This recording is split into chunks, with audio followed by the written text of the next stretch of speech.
அழகா, மனதை அதன் போக்குக்கே விட்டுவிட்டால் அதற்கு காட்டு யானை பலம் வந்துவிடும்.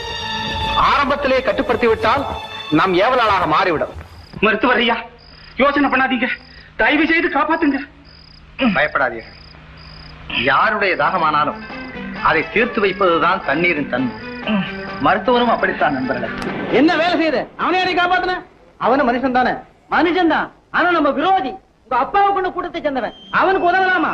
உதவின்னு கேட்டா எதிரியா இருந்தாலும் உதவணும். அதுதான் பண்பு. வாழ்க்கை துணைவியா வரப்போ ஒரு பெண்ணுகிட்டே இருந்து பணத்தை வாங்கி வாழ்க்கை நடத்துற நிலைமை இந்த ஆம்பளைக்கு.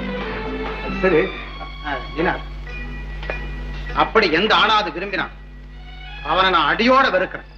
பலாத்காரம் என்பது மன்னிக்க முடியாத குற்றம்.